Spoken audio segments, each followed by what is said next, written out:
오늘 1월 5일은 신년 감사주일 및 성탄절후 두 번째 주일이며 1부에서 4부 예배 시 성찬식이 있습니다. 오늘 1월 5일 블레싱 예배는 2025년 블레싱 예배의 시작을 알리는 블레싱 선포 예배로 드립니다. 매주 교회 내의 교구, 사역국, 기간을 위해서 함께 기도하고 축복하는 블레싱 예배에 성도들의 많은 참여 바랍니다. 1월 12일 블레싱 예배는 주안교회 리더십 블레싱 예배로 드려집니다. 대상은 각 교구 임원, 위원장, 각 사역국 국장, 팀장, 부장, 자치기관 임원입니다. 대상자들께서는 1월 12일 오후 4시에 리더십 세미나에 먼저 참석해 주시고 이후에 블레싱 예배를 드려주시기 바랍니다.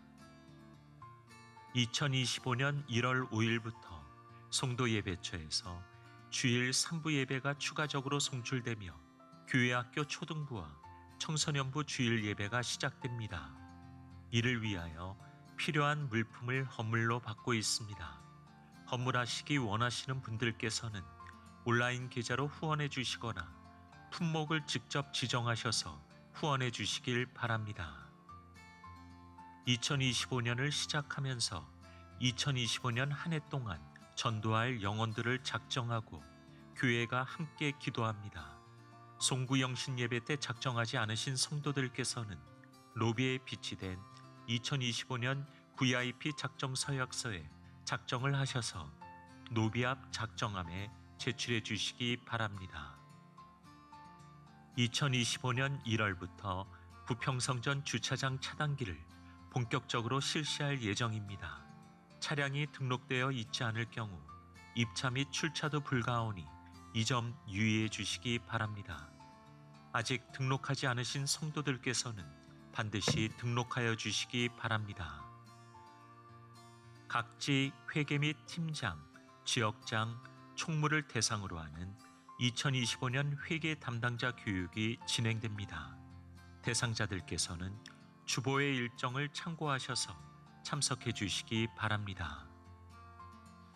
2024년 기부금 영수증 발급이 2025년 1월 7일부터 교회 홈페이지에서 온라인 발급이 가능하며 교회 사무실 발급은 주일에 신청자가 많아 당일 발급이 어려우니 신청 후 일주일 후에 수령하시기 바랍니다. 가급적 온라인 발급을 추천드립니다. 성도들의 사업장을 돕기 위해 실업인 선교회에서 성도들의 사업장에서 판매한 설 명절 선물 세트를 홍보하고자 합니다. 참여를 원하시는 성도들은 주보 광고를 확인하셔서 신청해 주시기 바랍니다. 지금까지 교회 소식이었습니다. 이외의 자세한 사항은 주보를 참조하시기를 바랍니다. 할렐루야, 할렐루야. 반갑습니다. 2025년 새해 첫 번째 주일 예배에 오신 성도 여러분들을 주님의 이름으로 환영하고 또 축복합니다. 우리 첫 번째 시간이니까요, 옆에 계신 분들, 앞뒤에 계신 분들과 함께 잠시 인사 나눠볼까요? 새해 복 많이 누리십시오. 새해 2025년에는 하나님께서 우리에게 주시는 그 하늘 복으로 인해서 우리의 왕이 하나님이심을 고백하고 또 그렇게 살아내기로 결단하는 복된 날들이 되기를 간절히 소망합니다. 그 마음으로, 그 믿음으로 이 시간 우리 함께 예배 자리로 나가겠습니다.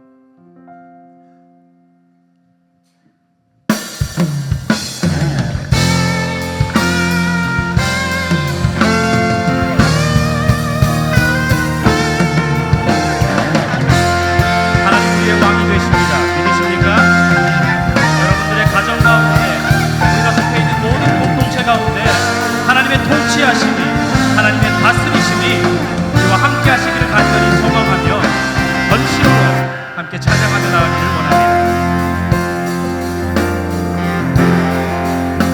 왕이신 하나님, 왕이신 하나님 높임을 받으소서.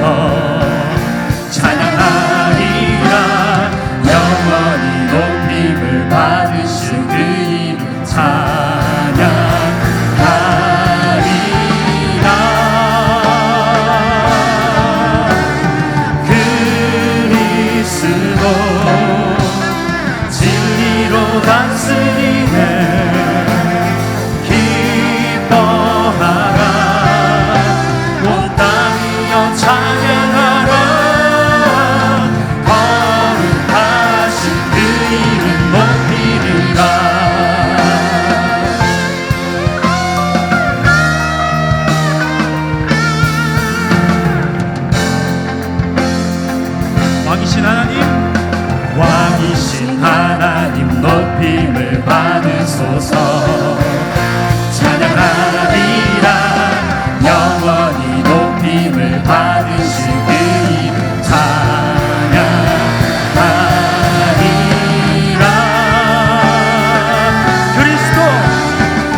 시냇물 흘러오네.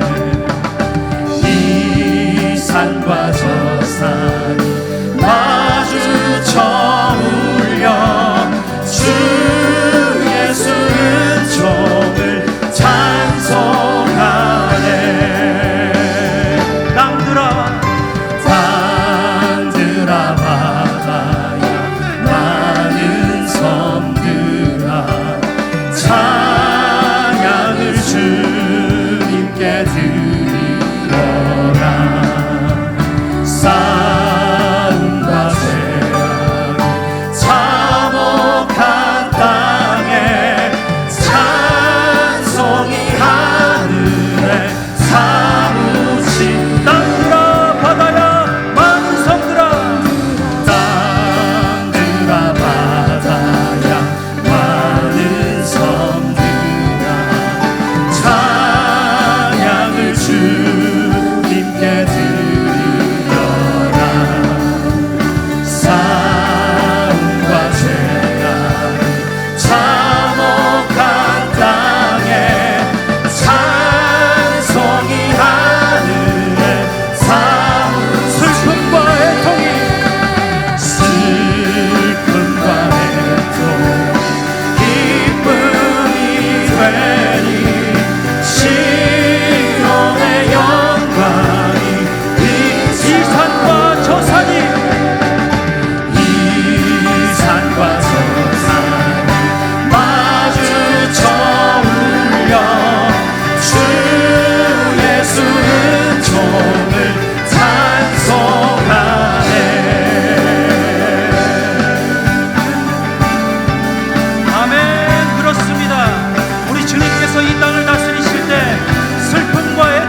그렇게 하나님 찬양하시길 원하십니까?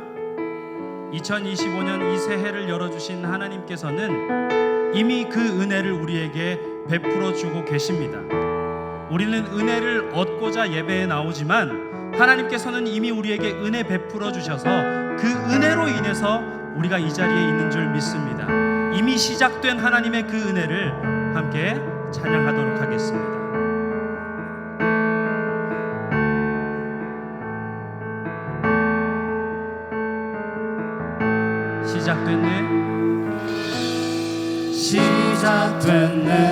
시작됐네 우리 주님의 능력이 나의 삶을 다스리고 새롭게 하네 자유하네 죄와 사망으로부터 나의 삶은 변하구나. 우리 다시 한 번 더 고백해 볼까요? 시작됐네. 시작됐네. 우리 주님의 능력이 나의 삶을 다스리고 새롭게 하네. 자유하네. 죄와 사망으로부터 나의 삶을 변하구나. 충만하네. 은혜로다 주의 은혜 한량없는 주의 은혜 은혜로다 주의 은혜 변함없는 신실하신 주의 은혜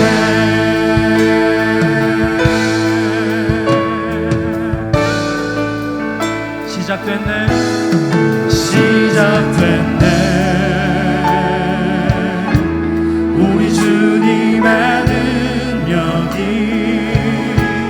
나의 삶을 다스리고 새롭게 하네.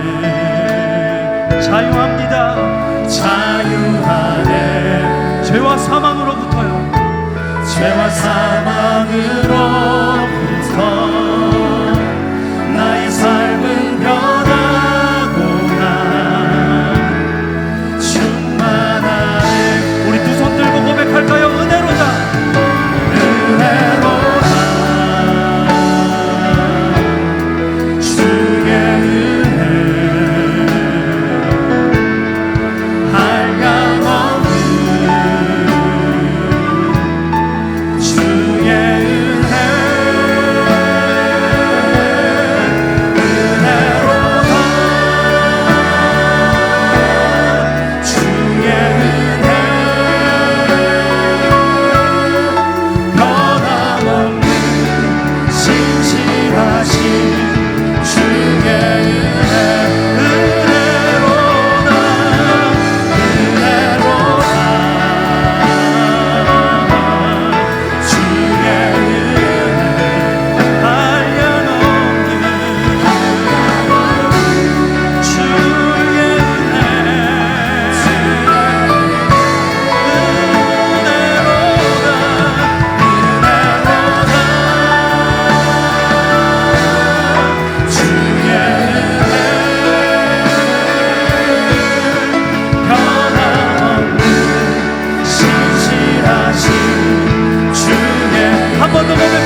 한 해에 더욱더 충만히 풍성히 누리는 자들 되게 하여 주시옵소서.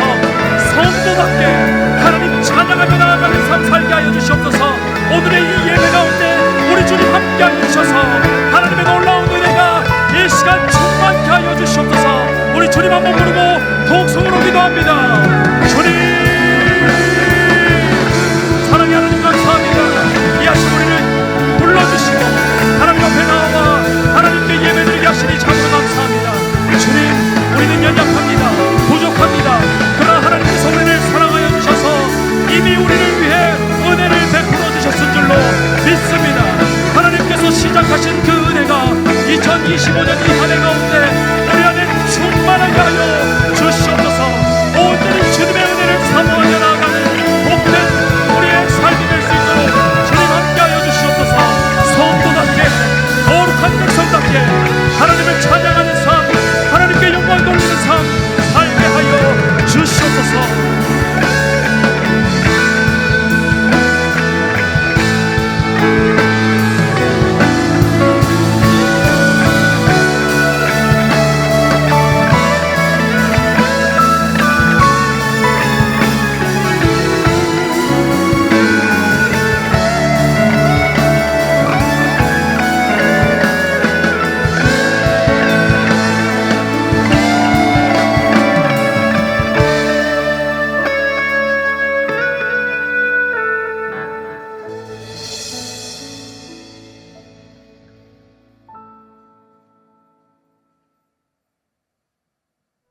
가이사라에 고넬류라 하는 사람이 있으니 이달리아 부대라 하는 군대의 백부장이라. 그가 경건하여 온 집안과 더불어 하나님을 경외하며 백성을 많이 구제하고 하나님께 항상 기도하더니 하루는 제9시쯤 되어 환상 중에 밝히 보매 하나님의 사자가 들어와 이르되 고넬료야, 고넬류가 주목하여 보고 두려워 이르되 주여 무슨 일이니까? 내 기도와 구제가 하나님 앞에 상달되어 기억하신 바가 되었으니 내가 지금 사람들을 요바에 보내어 베드로라 하는 시몬을 청하라. 그는 무두장이 시몬의 집에 유숙하니 그 집은 해변에 있다. 마침 말하던 천사가 떠나매 고넬류가 집안 하인들과 부하 가운데 경건한 사람 하나를 불러 이 일을 다 이루고 요바로 보내니라.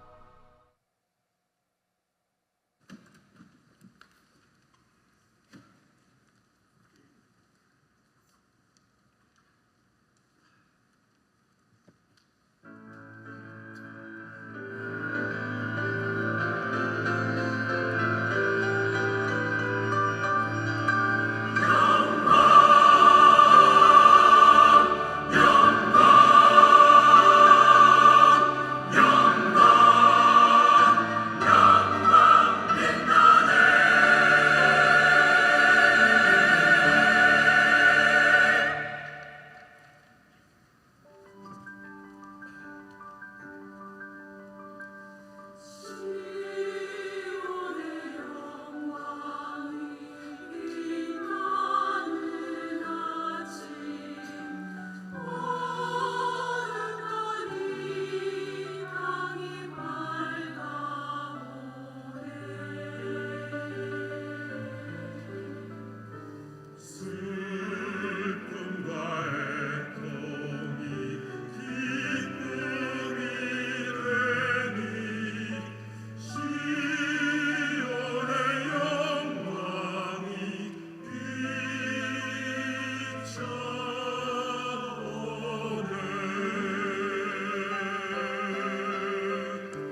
아멘. 우리 하나님께 영광의 박수 올려드리겠습니다. 거룩하신 하나님, 우리와 함께 하신 하나님, 올 한 해도 하나님께서 우리에게 큰 은혜 베풀어 주실 줄 믿습니다. 예, 할렐루야. 옆에 분하고 인사할까요? 당신을 위한 하나님의 은혜가 시작되었습니다. 네. 자, 새해 복 많이 받으세요. 네, 아멘. 자, 우리 세 가족 오셨는데요. 이에스더님, 정미라님, 고화순님, 우리 세 분 오셨는데 힘찬 박수로 환영하고 축복하겠습니다. 예, 환영합니다. 축복합니다. 그냥 가지 마시고 예배 후에 1층에 있는 세 가족실에서 담당 교구장님을 만나고 가시면 좋겠습니다. 눈이 많이 오는데 어렵게 오셨죠? 가실 때 조심하시고 예, 잘 돌아가시길 바랍니다. 광고 몇 가지만 할게요. 첫 번째는요, 주한성전 다음 교육국이 2025년 다음 해라고 하는 연탄 나눔 행사 사역을 진행합니다. 주한 다음 교육국에서 주최하지만 주한성전에 출석하는 많은 분들이 함께 하는 사역이거든요. 연탄 배달 봉사하는 건데 1월 18일 토요일 2시에 아마 하객동 일대를 할 것 같아요. 예, 다음 주 화요일까지 14일까지 선창수 90명 받는다고 하니까 1층 로비에 신청서 작성하시면요, 같이 사랑 나눌 수 있는 기회를 저희가 무상으로 드리겠습니다. 아셨죠? 예, 이 연탄은요, 작년에 10월 달인가요? 여기 앞에서 바자회 해가지고 아이들이 선생님들이 모은 금액이거든요. 예, 그리고 우리 새로운 교육자하고 우리 장로님들 소개하는 시간을 갖겠습니다. 지난해 다 이제 헌 목사님하고 헌 장로님들은 보내드리고 새 목사님하고 새 장로님들 오셨거든요. 예, 박수는 마지막에 한꺼번에 치겠습니다. 우리 주한성전을 사무국을 담당하시는 박동석 장로님이시고요. 예, 41교구 교구장 이주원 목사님, 교구장로 백승윤 장로님이십니다. 그리고 42교구는요, 김한기 목사님, 지금 부평성전에서 사역하고 계시고요. 임호택 장로님이십니다. 43교구 김찬성 목사님, 김화순 장로님, 44교구 김영태 목사님, 김용주 장로님, 45교구 곽하은 목사님, 김광수 장로님, 그리고 청년국의 박세준 목사님, 우리 교육국에 밑에 계신데 박대우 목사님, 우리 이상 계시는데요. 저까지 함께 한 해 잘 섬기겠습니다. 우리 차렷 경례. 예, 기도하겠습니다. 하나님, 은혜를 감사합니다. 2024년도를 보내고 또 은혜로 시작하는 2025년도를 맞이할 수 있도록 은혜 주셔서 감사합니다. 하나님, 시작된 한 해가 주 안에서 복된 한 해 될 수 있도록 주님 역사하여 주시옵소서. 하나님, 올 한 해 교회 곳곳에 또 하나님의 일꾼들을 세워주셨는데 그들을 통하여서 하나님 나라가 확장되어지게 하여 주시고, 어떤 일을 맡았던지 간에 그 자리가 하나님께서 세워주신 자리임을 믿어 열심과 헌신으로 주를 섬기며 몸된 교회를 섬겨나갈 수 있는 귀한 믿음의 일꾼들 되게 하여 주옵소서. 하나님, 말씀을 듣습니다. 오늘도 이 말씀이 우리를 살리는 믿음의 말씀 될 수 있도록 주님 은혜를 더하여 주옵소서. 예수님의 이름으로 기도합니다. 아멘.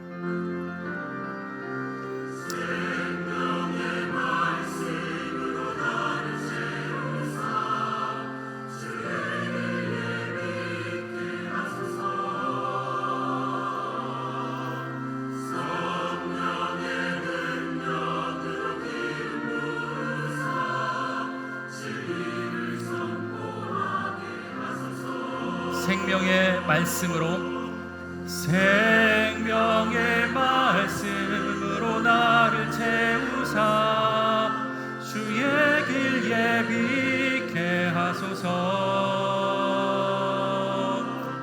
성령의 능력으로 기름 부으사 진리를 선포하게 하소서. 사랑하는 주 안의 성도 여러분, 하나님과 늘 동행하십시오.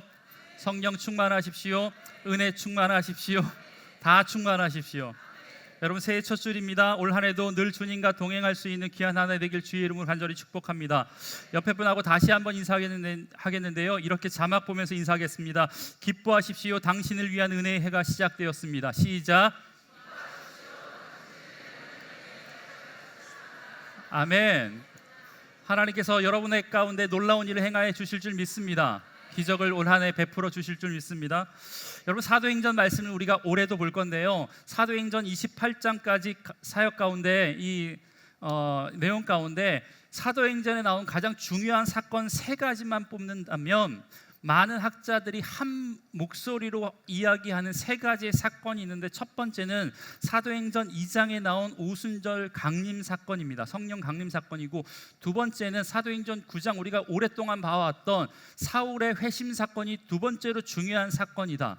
세 번째 중요한 사건이 뭐냐면, 이게 참 의외인데 10장부터 이어지는 10장의 말씀, 고넬료의 회심 사건이 사도행전 28장 가운데 중요한 세 사건 가운데 하나이다라고 이야기합니다.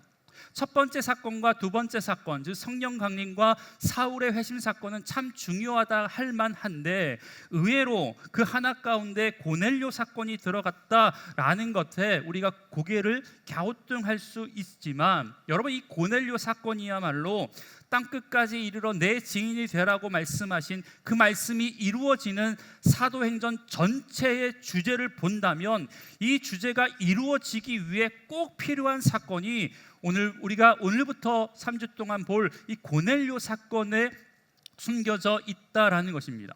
오늘 본문의 시작은 이래요. 1절 말씀, 가이사라에 고넬료라 하는 사람이 있으니 이달리아 부데라 하는 군대의 백부장이라 라고 이야기하고 있습니다.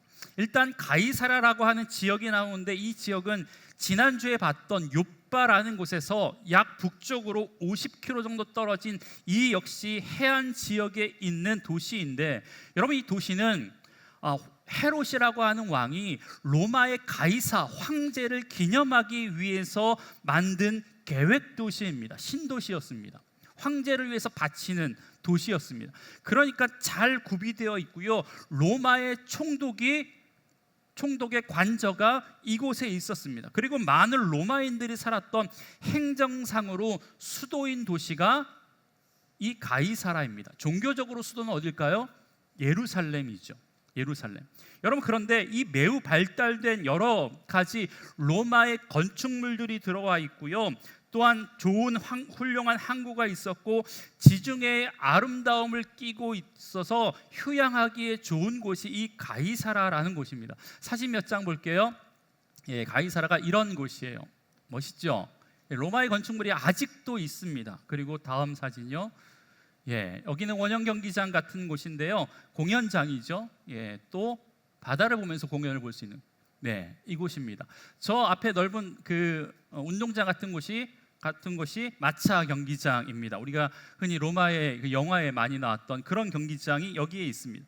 그리고 이곳에는요, 약 1000명쯤 되는 이탈리아의 특별 군대가 주둔합니다. 그 중에서 100명을 단위로 군대 지휘관 한 사람씩을 선정하는데, 그 사람을 우리가 백부장이라고 이야기하고 있습니다. 요즘 군대로 이야기하면 백부장은요, 아마 중대장 정도가 되는 계급입니다. 고위 계급은 아니지만 로마의 군대를 지휘하는 것만으로 당시 막강한 권력을 가진 사람이 이 백부장이었고, 오늘 본문에 등장하는 고넬료라고 하는 사람입니다. 그런데 이 고넬료라고 하는 백부장에 대해서 성경은 단 한 절로 그가 어떤 사람인지에 대해서 정확하게 표현하고 있어요. 우리 2절의 말씀을 다 같이 한번 읽어보겠습니다. 시작. 온 집안과 더불어 하나님을 경외하며 백성을 많이 구제하고 하나님께 항상 기도하더니, 여러분, 성경은 그가 어떤 사람인지 단 한 구절로 그를 표현하고 있는데 굉장히 완벽하게 정확하게 표현하고 있는 것처럼 보입니다. 여러분, 우리는 누군가에게 사람들을 소개할 때, 누군가를 평가할 때 그 사람에 대해서 장황하게 이야기하지 않습니다. 김 권사님 어떤 분이야? 최 집사님 어떤 분이야? 새가족 이번에 된 장로님 어떤 분이야? 라고 이야기하면 그분을 아는 사람들은요, 거의 한 문장 혹은 한 단어로 그분을 평가합니다. 그러니까 어떤 거예요? 김 장로님 좋은 분이지, 참 신실한 분이지, 아무개 이렇게 이야기한다라는 거예요. 여러분, 오늘 본문에 보니까 이 고넬료에 대해서 성경은 뭐라고 이야기하고 있냐면, 경건하고 하나님을 경외하고 구제하고 항상 기도했다라고 이야기하고 있습니다. 여러분, 한 문장으로 표현되어 있는 이 사람에 대한 평가, 우리가 사람에 대해서 평가하는 것도 마찬가지이듯이 다른 사람이 여러분을 평가할 때도 마찬가지이고 하나님이 우리를 평가할 때도 마찬가지라는 거예요. 장황하게 설명하지 않습니다. 그냥 그 보이는 그대로 한 문장으로 이야기할 때가 많이 있습니다. 여러분 바라건대 저와 여러분이 주 안의 모든 성도님들이 하나님 앞에서의 평가가 단 한 줄이라도 신실한 믿음의 사람 혹은 전심을 다해 주를 섬겼던 사람, 작은 예수로 살아갔던 사람 등의 평가를 받길 주의 이름으로 간절히 축복합니다. 그렇다면 여러분 고넬료가 어떤 사람이었는지 네 가지를 좀 살펴볼게요. 첫 번째 고넬료의 특징은요, 경건한 사람이었다라고 이야기합니다. 여러분 경건이 뭐예요? 경건, 이런 거 경건이죠. 할렐루야, 이런 거 경건 아니요.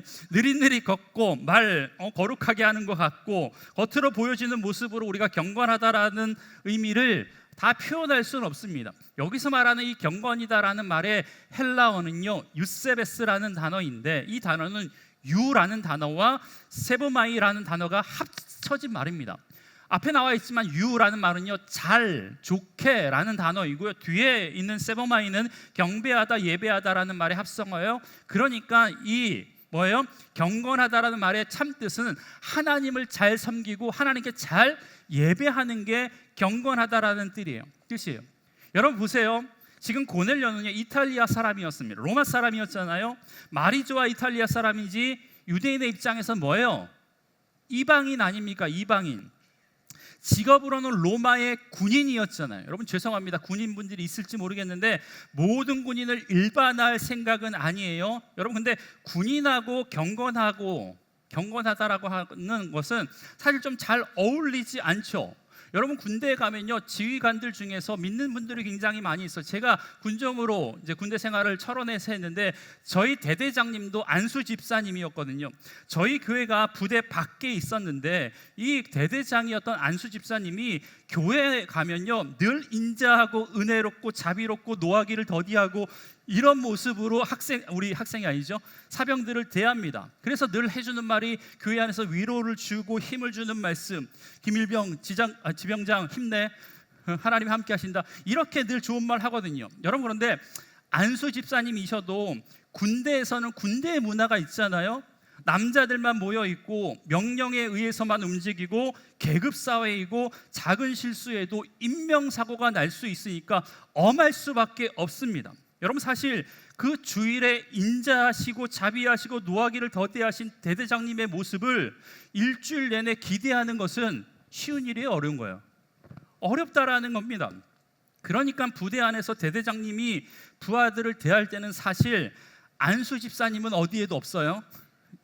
소리 지르시고 때로는 욕도 하시고 특히 누가 들어도 말도 안 되는 명령, 이게 말이 돼? 라고 하는 명령을 잘 가끔 내리세요. 제가 앞서 이야기했지만 철원에서 근무했는데 오늘보다 훨씬 더 많은 눈이 내렸어요. 자고 일어나보니까 온 세상이 하얀색으로 변했습니다. 그런데 딱 기상하자마자 내무반의 스피커로 대대장님 지시사항이 내려오는데 이렇게 말하는 거예요. 대대장님 지시사항 전파합니다. 현 시간부로 대대장님 눈에 눈이 보이지 않게 하랍니다.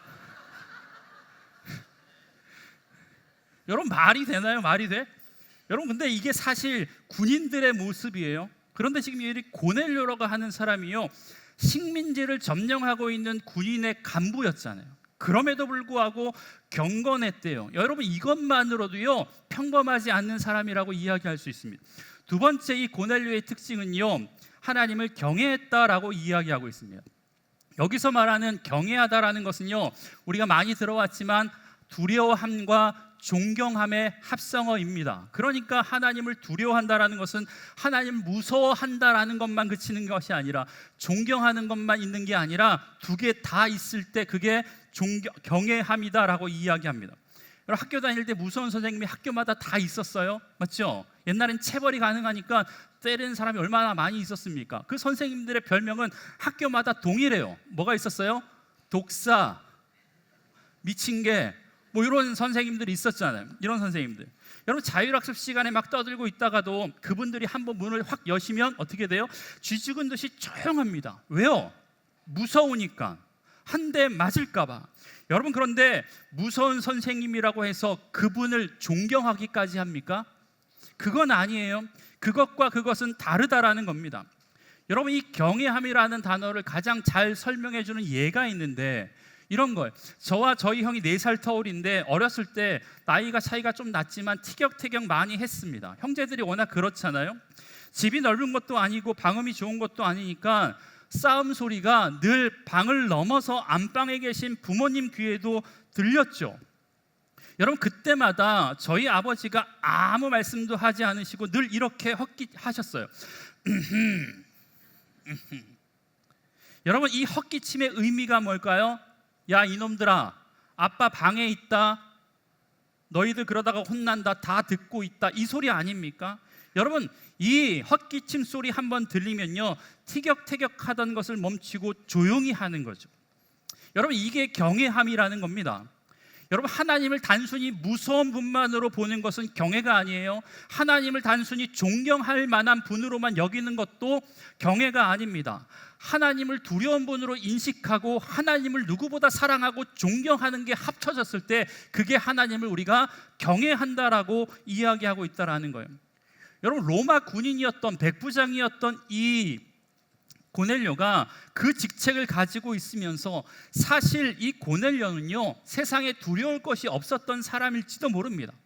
여러분, 그런데 그런 그가 하나님을 경외하고 있었대요. 하나님께 대한 두려운 마음, 존경하는 마음이 있으니까 그가 하나님 앞에 경건할 수 있었던 것 아니겠습니까? 여러분, 그러니까 오늘 본문도 그가 경건하여 하나님을 경외했다라고 기록하고 있습니다. 사랑하는 주 안의 성도 여러분, 하나님을 늘 경외하십시오. 그러면 경건한 인생 살아갈 수 있는 줄 믿습니다. 세 번째 고넬료의 특징은요, 백성들을 구제했다라고 이야기하고 있습니다.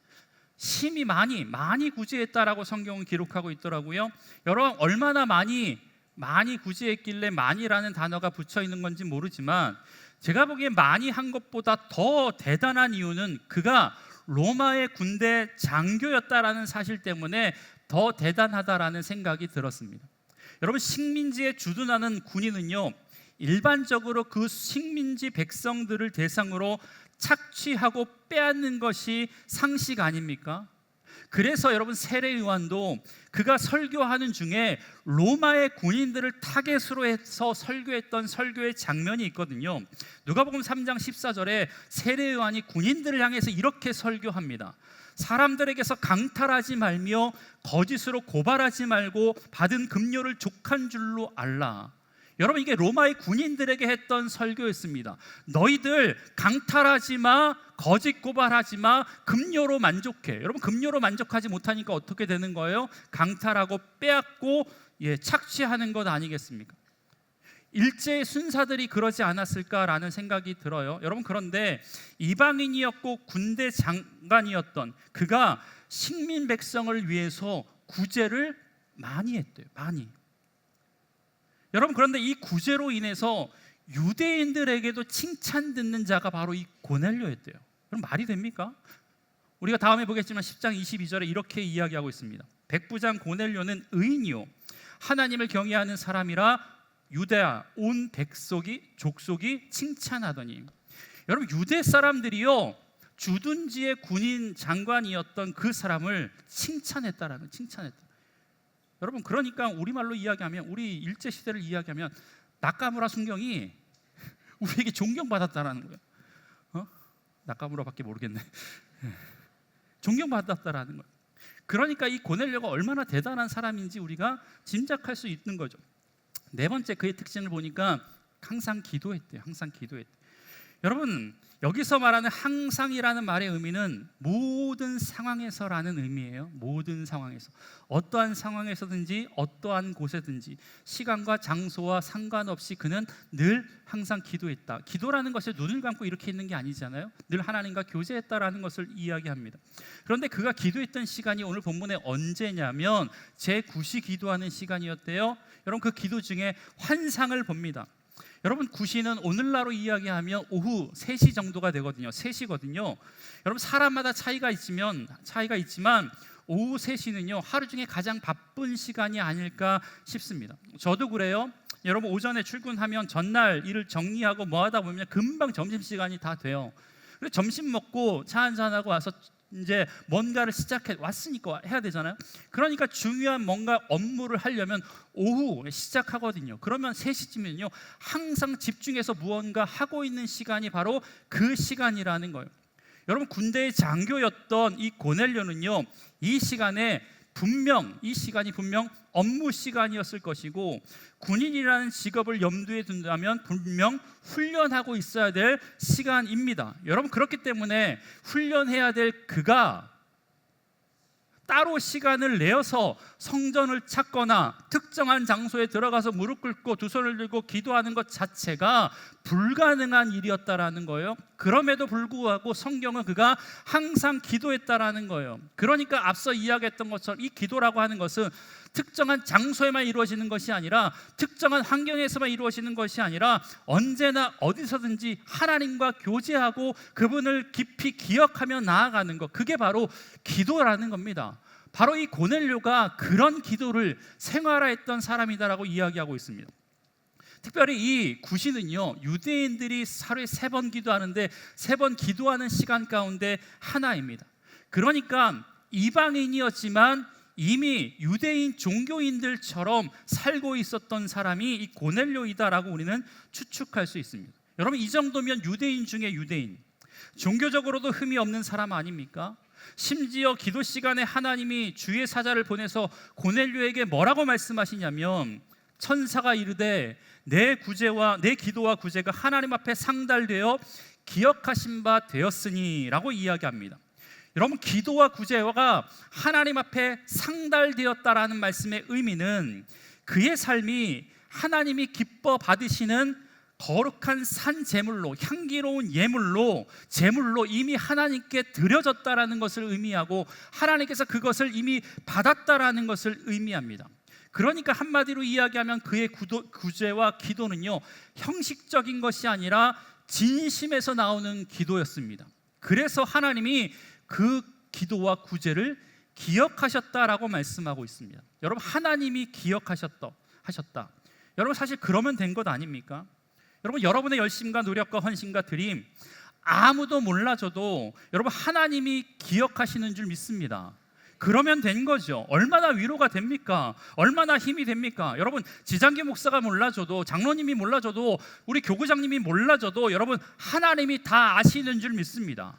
진정으로 드려진 예배, 진정으로 드려진 헌신이라면 그거 우리는 몰라도, 왜? 저는 여러분의 속마음을 모르거든요. 그런데 우리 하나님 아시니까 우리 하나님이 하나님을 향한 열심, 교회를 향한 헌신의 중심을 보시고 기억하고 있는 줄 믿습니다. 여러분, 이 정도 되면 유대교에 입교한, 이미 경건한 유대인의 모습을 가지고 그가 살고 있었다라는 것을 우리가 추측할 수 있습니다. 여러분, 예수님 당시 율법학자나 바리새인들, 여러분 이 사람들도요 늘 경건의 모양이 있었던 사람 아닙니까? 그런데 여러분, 그들은 우리 주님의 책망의 대상이었지 칭찬의 대상이 된 적이 한 번도 없었다라는 거예요. 오늘 성경에서 고넬료에게 경건하다라고 이야기하는데, 우리 주님이 고넬료에게 썼던 이 경건하다라는 단어를 이 율법학자들에게, 종교 지도자들에게 쓰신 일이 단 한 번도 없다라는 겁니다. 여러분, 왜 그럴까? 앞서 이야기했지만 우리가 아는 것처럼 그들의 경건은 외식하는 경건이었고, 이 고넬료의 경건은요 중심에서 우러나는 진실한 고백이었고 경건이었기 때문에 그렇다라는 겁니다.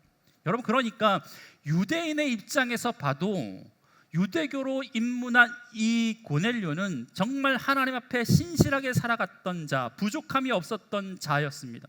그래서 성경은 한 줄로 그의 삶을 평가하기를 그가 경건하여 하나님을 경외하고 백성을 구제하고 항상 하나님께 기도했다라고 이야기하고 있습니다. 여러분, 바라건대 주 안의 모든 성도님들이 올 한 해 하나님으로부터, 주변의 믿음의 사람들로부터 이런 평가를 느낄 주의 이름으로 간절히 축복합니다. 여러분, 그런데 이런 그의 기도에 나타난 하나님의 사자가, 천사가 뭐라고 이야기하냐면 5절과 6절 이렇게 이야기하고 있어요. 우리 다 같이 한번 읽어보겠습니다. 시작.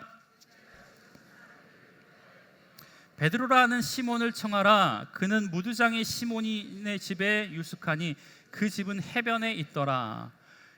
여러분, 그렇다면 왜 뜬금없이 하나님은 주의 천사를 고넬료에게 보내셔서 욥바에서 무두장이 집에 있는 베드로를 청해라 라고 말씀하셨을까?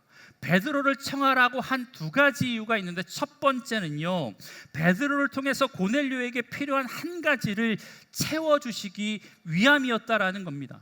여러분, 그 한 가지가 뭘까? 여러분, 앞서 계속해서 이야기했지만 그는 누구보다 하나님 앞에 잘 살고 있었던 사람이에요.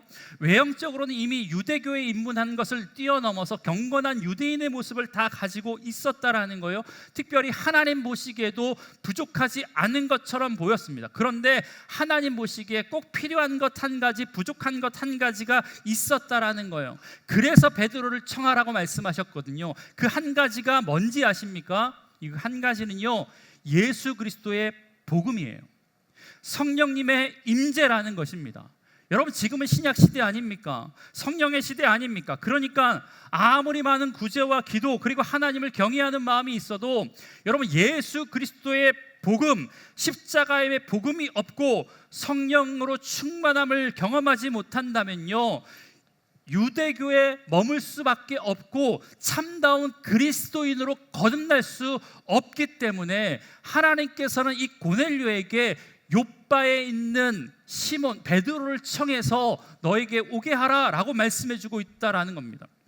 여러분, 참다운 제자 그리스도인으로 살아갈 수 있는 방법은요, 다른 게 아니라 예수로 충만한 것인 줄 믿습니다. 성령으로 충만한 것인 줄 믿습니다. 여러분, 지난주 우리가 다비다에 대해서 보았는데 사실 다비다는 고넬료와 비슷하잖아요. 그런데 다비다의 정체성은요, 한마디 여제자라는 말로 한마디로 정리가 된다고요.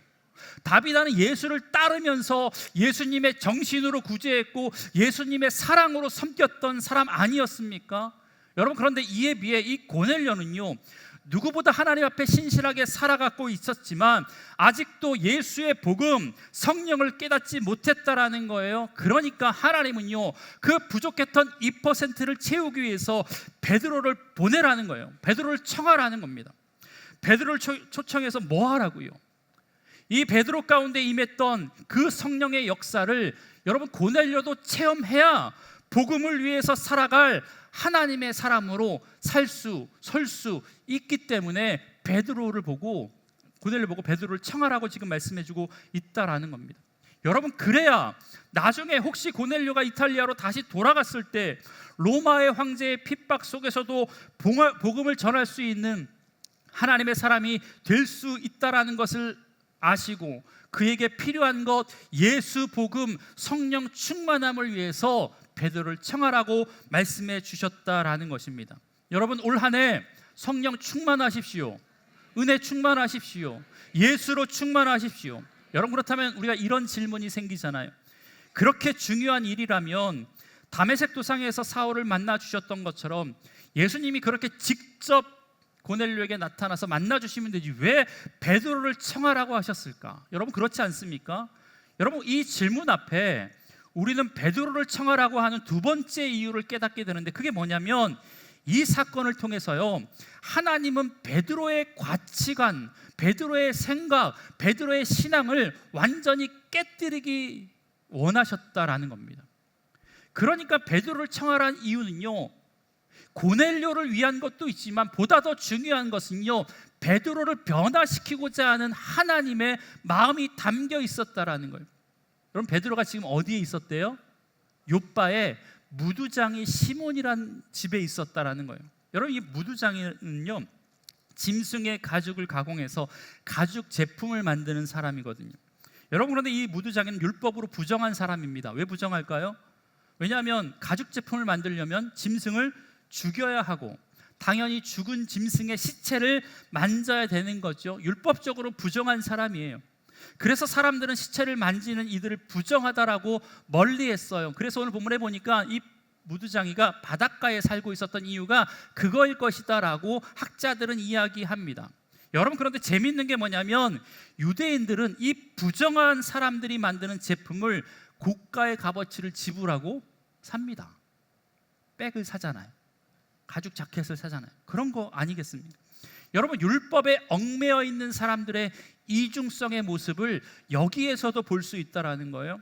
여러분, 그런데 지금 베드로가 욥바에서 다비다를 고치고, 아니 살리고 머문 곳이 다른 곳이 아니라 무두장이 시몬의 집이었다라는 거예요. 사람을 살린 베드로를 초청해서 함께 머물고 싶어하는 사람이 왜 없었겠습니까? 자신의 안방까지 내어주면서 서로 베드로를 모시기를 원했을 거예요. 여러분, 그런데 베드로가 유숙하기로 선택한 곳은 사람들이 기피하고 부정한 사람으로 취급했던 시몬의 집이었다라는 거예요. 시몬의 집이었다라는 거예요.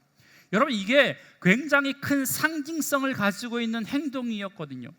베드로는 지금까지도 여전히 유대인의 관습과 율법적인 사고에서 완전히 자유롭지 못한 상황 가운데 있었습니다. 그런데 빌립을 통해서 하나님의 마음이 이방인에게도 향해 있구나라는 것을 깨닫게 되었잖아요.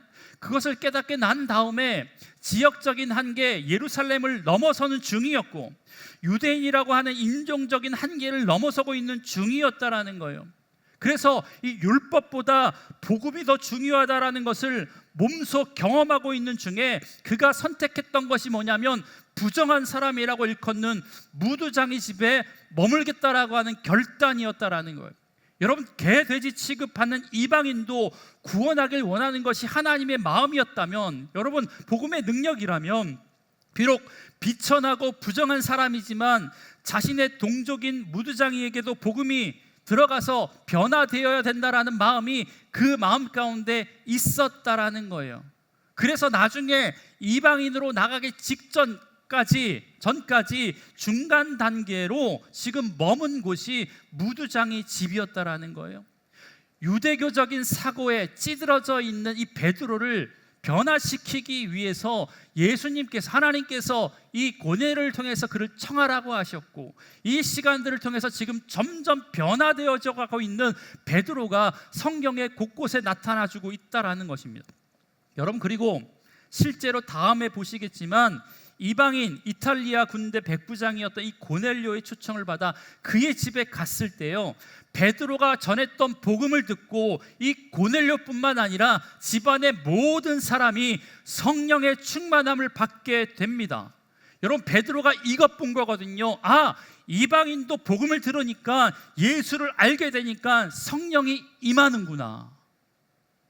여러분, 그렇다면 왜 베드로의 생각의 틀, 신앙의 틀을 깨뜨리려고 고넬료의 사건을 하나님은 준비하셨을까? 여러분, 다른 게 아닙니다. 복음을 이방인들에게까지 전하는데 가장 큰 장애물이 뭘 것 같아요?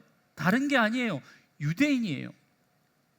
변하지 않은 유대인이 가장 큰 복음의 장애물일 것이고, 이방인에게 복음을 전해지는데 가장 큰 장애물이 하나 있다면 그것은 바로 어쩌면 베드로 자신일 수 있기 때문에 그렇다라는 거예요. 여러분, 교회 어른이 한마디 하면요, 다 옳은 것처럼 보여도 베드로가 만약에 이방인은 안 돼 라고 이야기했다면, 바울이 아무리 큰 사역을 하더라도요, 바울의 사역이 인정받지 못했던 거거든요. 그러니까 하나님은요, 베드로의 변화를 통해서 이방인에게 복음을 전할 준비를 하고 계셨다라는 거예요. 사랑하는 주 안의 성도 여러분, 올 한 해 하나님 앞에 어떤 인생을 사시겠습니까? 올 한 해가 다 지나고 여러분을 평가하는 한 줄의 문장이 여러분 모두가 고넬료 같이 하나님 앞에 경건하며 하나님을 경외하며 중심에서 나오는 구제와 기도를 했던 하나님의 사람으로 평가되어지길 주의 이름으로 간절히 축복합니다. 그런데 거기에 그치지 않고요, 이 집사님, 이 권사님, 이 장로님, 예수로 살고 예수로 충만하고 성령으로 충만한 주님의 성도였다라고 기억되는 하나님의 백성 되길 원합니다. 또한 더 나아가 내가 가지고 있는 직책과 직함과 잘못된 신앙의 고집으로 복음의 장애가 되지 않고 오히려 복음의 확장을 위해서 우리 모두가 베드로처럼 아름답게 쓰임받는 귀한 믿음의 일꾼 되길 주의 이름으로 간절히 축복합니다. 아멘.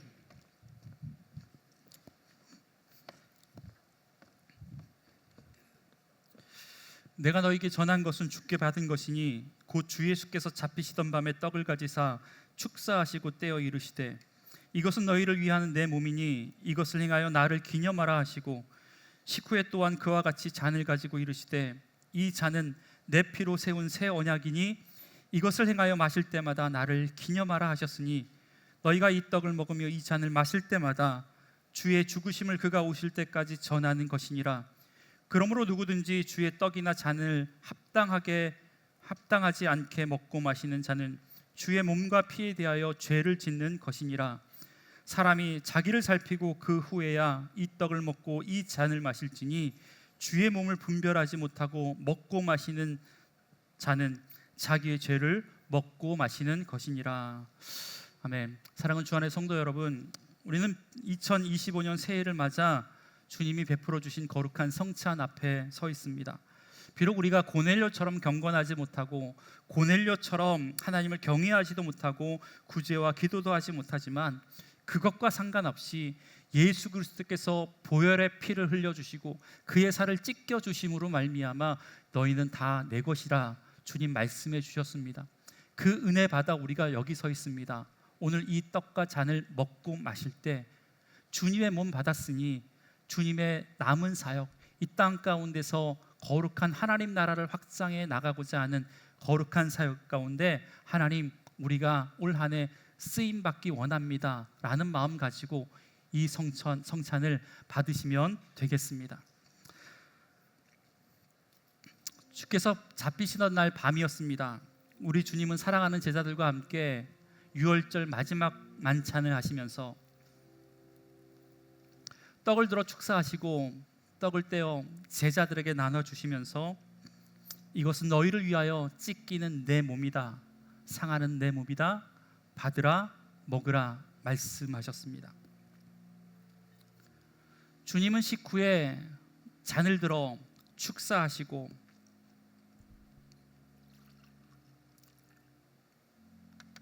사랑하는 제자들에게 잔을 주시면서 이렇게 말씀하셨습니다. 이 잔은 너희를 위하여 흘리는 내 피다. 너와 나와 사이에 세운 새 언약의 피다. 기억하라, 마시라 말씀해 주셨습니다. 기도하겠습니다. 하나님, 이제 주님의 말씀에 순종하며 이 주님의 몸과 주님의 피를 받습니다. 성령 하나님, 이 몸과 피를 마실 때, 먹을 때 주께서 성령으로 우리에게 임재하여 주옵소서. 그래서 하나님, 예수 그리스도께서 이 땅 가운데 우리에게 맡겨주신 귀한 사명, 우리가 하나님 주님처럼 잘 감당할 수 있는 귀한 믿음의 결단이 이 시간들을 통해서 일어날 수 있도록 주님 은혜를 더하여 주시옵소서. 감사드리며 예수님의 이름으로 기도합니다. 아멘.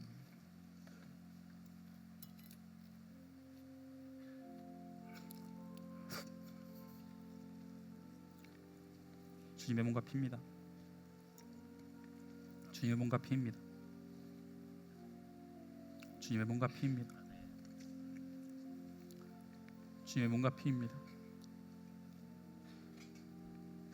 주님의 몸과 피입니다. 주님의 몸과 피입니다. 주님의 몸과 피입니다. 주님의 몸과 피입니다.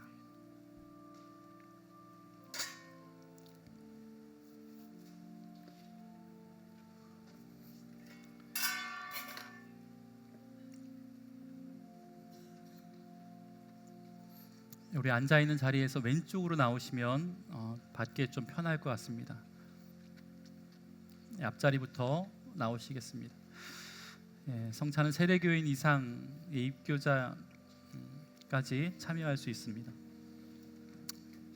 유아세례 아동세례를 받으신 우리 자녀들도 성찬에 참여하실 수 있습니다.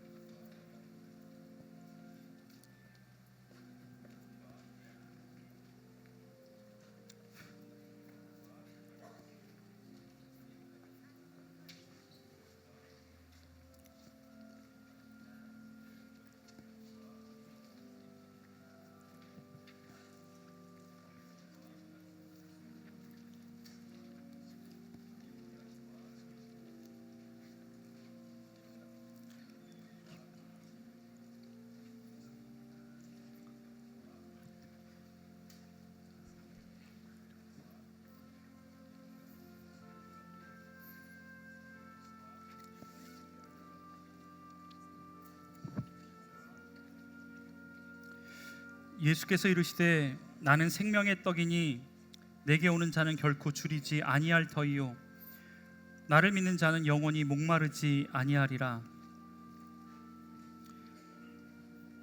진실로 진실로 너희에게 이르노니 믿는 자는 영생을 가졌나니 내가 곧 생명의 떡이니라. 너희 조상들은 광야에서 만나를 먹었어도 죽었거니와 이는 하늘에서 내려오는 떡이니 사람으로 하여금 먹고 죽지 아니하게 하는 것이니라. 나는 하늘에서 내려온 살아있는 떡이니 사람이 이 떡을 먹으면 영생하리라. 내가 줄 떡은 곧 세상의 생명을 위한 내 살이니라. 예수께서 이르시되 내가 진실로 진실로 너희에게 이르노니 인자의 살을 먹지 아니하고 인자의 피를 마시지 아니하면 너희 속에 생명이 없느니라. 내 살을 먹고 내 피를 마시는 자는 영생을 가졌고 마지막 날에 내가 그를 다시 살리리니 내 살은 참된 양식이요 내 피는 참된 음료로다. 내 살을 먹고 내 피를 마시는 자는 내 안에 거하고 나도 그의 안에 거하나니 살아계신 아버지께서 나를 보내심에 내가 아버지로 말미암아 사는 것 같이 나를 먹는 그 사람도 나로 말미암아 살리라. 이것은 하늘에서 내려온 떡이니 조상들이 먹고도 죽은 그것과 같이 아니하여 이 떡을 먹는 자는 영원히 살리라.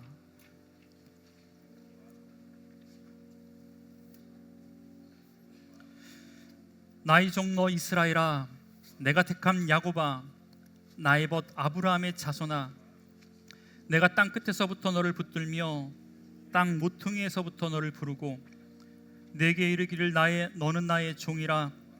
내가 너를 택하고 싫어하여 버리지 아니하였다 하였노라. 두려워하지 말라, 내가 너와 함께함이라.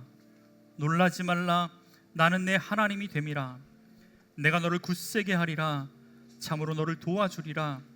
참으로 나의 의로운 오른손으로 너를 붙들리라. 보라, 내게 노하던 자들이 수치와 욕을 당할 것이요 너와 다투지 아니한 자들이 아무도 아닌 것 같이 될 것이며 멸망할 것이라. 내가 찾아도 너와 싸우던 자들을 만나지 못할 것이요 너를 치는 자들은 아무것도 아닌 것 같고 허무한 것 같이 되리니 이는 나 여호와 너의 하나님이 내 오른손을 붙들고 내게 이르기를 두려워하지 말라, 내가 너를 도우리라 할 것임이라. 너 야곱아, 너희 이스라엘 사람들아, 두려워하지 말라. 나 여호와가 말하노니 내가 너를 도울 것이니라. 내 구속자는 이스라엘의 거룩한 이니라. 아멘.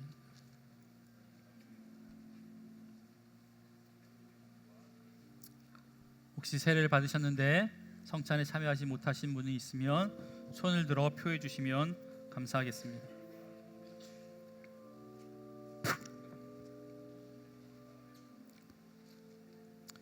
야곱아, 너를 창조하신 여호와께서 지금 말씀하시느니라.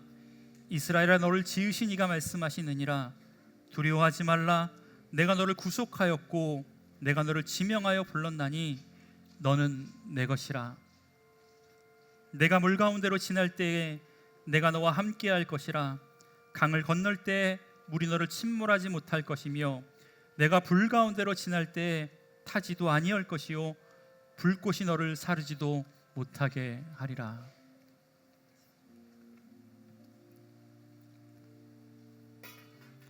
기도하겠습니다. 하나님, 내가 너와 함께하마 말씀해 주셔서 감사합니다. 내가 너의 손 붙드마 하나님 명령해 주셔서 감사합니다. 하나님, 우리와 함께 해 주시겠다라는 약속을 우리의 주님의 몸과 주님의 피를 마심으로 이 시간 확인하고 확증했사오니 성령 하나님, 내 마음 가운데 예수를 품고 살아가는 믿음의 사람들과 함께 2025년 주님 동행하여 주옵소서. 그래서 하나님, 고넬료처럼 하나님 앞에 믿음을 가지고 거룩한 믿음의 백성들로 살아가게 하여 주시고 그 안에 예수가 충만하여서 주님께서 우리에게 베풀어 주신 귀한 믿음의 사명 감당하며 나아갈 수 있는 주 안에 성도들 될 수 있도록 주님 역사하여 주시옵소서. 예수님의 이름으로 기도합니다. 아멘. 준비하신 예물 하나님께 드리겠습니다.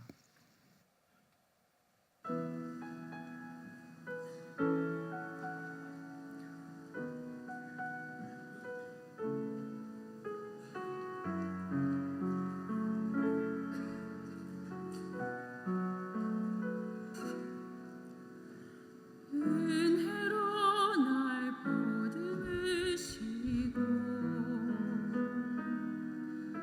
사랑으로 품어주셔도 내 마음 한 자락도 지키지 못하는 이 모습 부끄럽습니다. 따스한 곁을 내어주신 주님 앞에 나아갑니다. 표현 못할 긍휼로 나를 붙드시는 주 이름만 바라봅니다. 매일 마주한 슬픔을 견뎌나가며 주 예수의 마음을 닮아가네.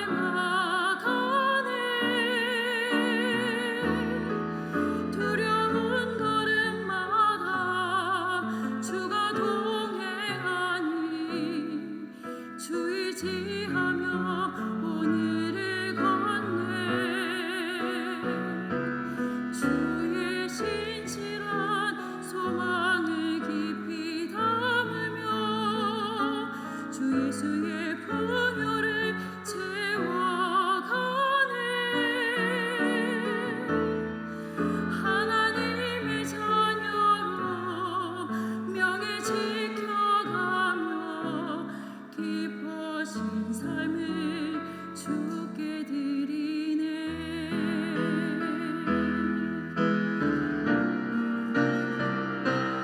매일 마주한 슬픔을 견뎌나가며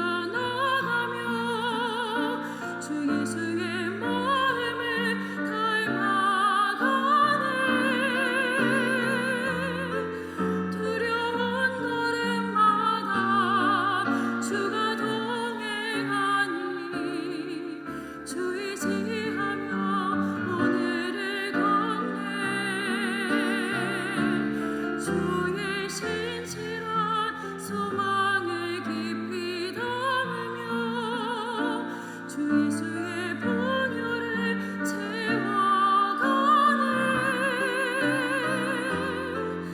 하나님의 자녀로 명예 지켜가며 깊어진 삶을 주께 드리네.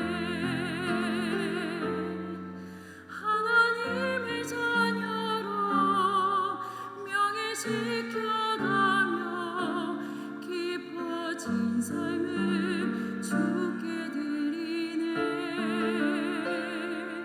깊어진 삶을 주께 드리네.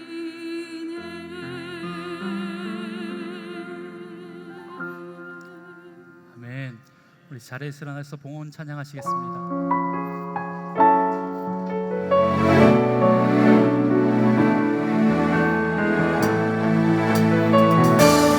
모든 영광과 존귀와 능력 받으소서. 받으소서. 영광과 존귀와 능력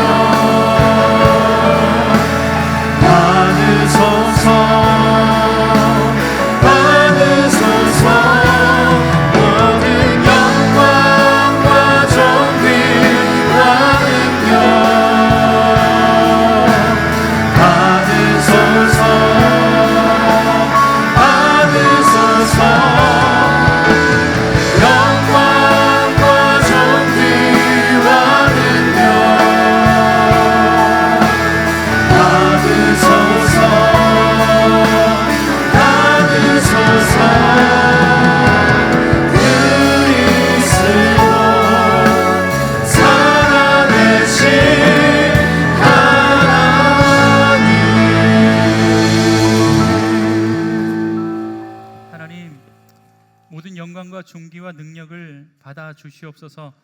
우리를 사랑해 주시고 우리를 구원해 주신 그 은혜에 감사한 마음 가지고 또 한 해 우리에게 선물로 허락해 주시고 우리에게 생명 허락해 주셔서 감사하는 마음 가지고 귀한 예물 하나님께 올려드리오니 하나님 이 예물 기뻐 받아 주옵소서. 이 예물 가운데 하나님을 사랑하는 마음과 또한 그들이 흘렸던 눈물과 열정과 땀을 담아 하나님께 올려드립니다. 성령 하나님, 이 예물이 쓰여지는 곳마다 생명구원의 역사가 나타나게 하여 주옵소서. 복음이 확장되는 놀라운 믿음의 역사 있게 하여 주옵소서. 잃어버린 자가 주께 돌아오는 놀라운 일들 가운데 아름답게 쓰임 받을 수 있는 귀한 예물 될 수 있도록 주님 은혜 베풀어 주옵소서. 하나님, 드린 손길 부유한 손길 되게 하여 주옵소서. 2025년 그들의 가정 가운데 하나님 다함이 없는 하나님의 은혜로 채워 주시옵소서. 부족함이 없는 복된 인생 살아가실 수 있도록 주 안에 성도들을 하나님 축복하여 주옵소서. 드리지 못한 손길도 하나님께서 기억하여 주시고 드릴 수 있는 믿음과 환경 허락하여 주시되 드리면서 얻는 기쁨에 동참할 수 있는 귀한 믿음 그들에게도 하나님 허락하여 주옵소서. 특별히 하나님 이 시간 예배 가운데 이 에스더, 정미라, 고화순 세 분의 귀한 영혼을 보내주셔서 감사합니다. 하나님 이 세 분의 삶을 하나님 축복하여 주옵소서. 새로운 한 해를 시작하면서 마음에 다짐하는 것들이 있어 교회 예배당을 찾았사오니 주님 그들의 삶이 이 이후의 삶이 복되게 하여 주옵소서. 주안교회를 만난 그들의 삶이 지금의 어떤 삶보다 더 형통한 인생 살아가실 수 있도록 주님 붙들어 주옵소서. 무엇보다 지금 이 순간 하나님 그들의 이름 석자를 생명책에 기록하여 주옵소서. 하늘 백성으로 이 땅을 살아갈 때 도우시는 하나님의 은혜로 늘 승리할 수 있도록 그들의 삶과 그들의 가정과 그들의 직장을 하나님 책임져 주시옵소서. 지금도 여전히 침상에 누워 하나님의 만지심을 기다리는 사람들이 있고 이곳에 서 있지만 육신의 나약함과 질병 때문에 마음의 아픔 때문에 주님의 만지심을 기다리는 하나님의 백성들이 있사오니 성령 하나님 그들의 마음을 만져 주시옵소서. 그들의 연약해진 육체를 만져 주시옵소서. 피 묻은 십자가의 오른손으로 주님 붙들어 주시옵소서. 그래서 하나님 주께서 부어주신 은혜로 말미암아 그들의 연약해진 것들이 깨끗하게 나음을 잇는 놀라운 믿음의 역사가 있게 하여 주옵소서. 병약해진 몸이 건강함을 입을지어다, 평안함을 얻을지어다, 나음을 받을지어다. 그래서 하나님 그의 인생이 뛰기도 하고 걷기도 하며 주님을 증거할 수 있는 복된 인생 살아가실 수 있도록 우리를 하나님 축복하여 주옵소서. 새로운 새해 마음에 가졌던 다짐 하나님 끝나는 그 시간까지 변치 않도록 주님 우리의 마음 가운데 신실하게 우리 마음을 붙들어 주시옵소서. 하나님 모든 말씀 예수님의 이름으로 기도드리오며 여호와는 내게 복을 주시고 너를 지키시기를 원하며 여호와는 그 얼굴을 내게 비추사 은혜 베푸시기를 원하며 여호와는 그 얼굴을 우리 모두에게로 향하여 드사 평강 주시기를 원하노라. 아멘.